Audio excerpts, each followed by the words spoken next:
ఇవి అట్టి చేపలు, ఎండి చేపలు, గొరకలు. వీటిని గొరకలు అంటారు. వీటిని చాలా బాగుంటాయి. ఫ్రై చేసుకున్నా, కూర వండుకున్నా, టమాటా, ఒక ఉల్లిగడ్డ వేసి వండుకొని, పులుసు పోసుకొని వండుకోవచ్చు. ఒక మామిడికాయ వేసుకొని వండుకోవచ్చు.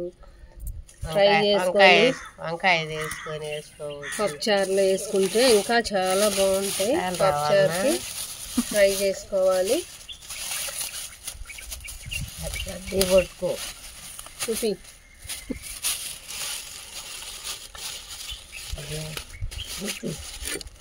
మా నానమ్మ బంతికోడికి చూపించు.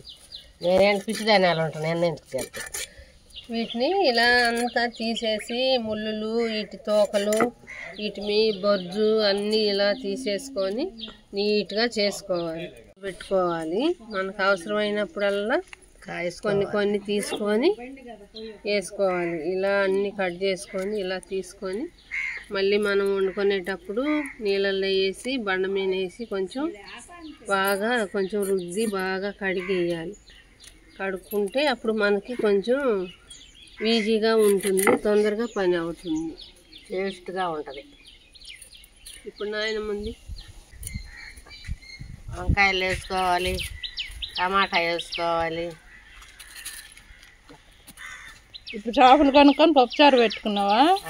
పొయ్యి మీద ఉడుకుతుంది, పప్పుచారు ఉడుకుతుంది. ఇదేంటి మీ అమ్మ చేపను కోస్తుంటే నేను కూడా ఎట్టుంటాయా నేను కూడా కోసి ముక్కలు చేసి వేద్దామని బంతి కొడుకు చూపించాలని అంతనా.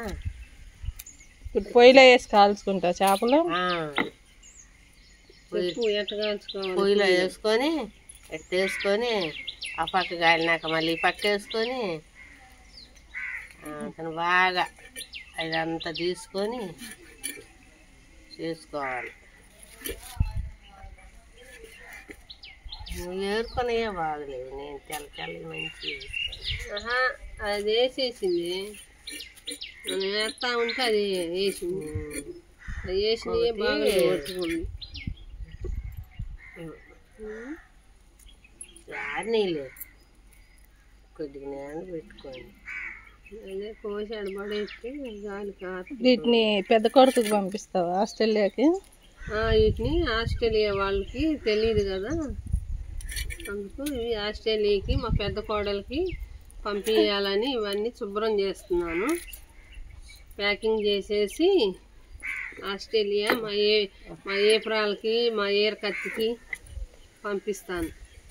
అది మా లేపరాలు టమాటా, వంకాయ, దోసకాయ అయ్యో తెలుతాయో తెల్ల వేసి వండుకోమని చెప్పు ఏపరాలు.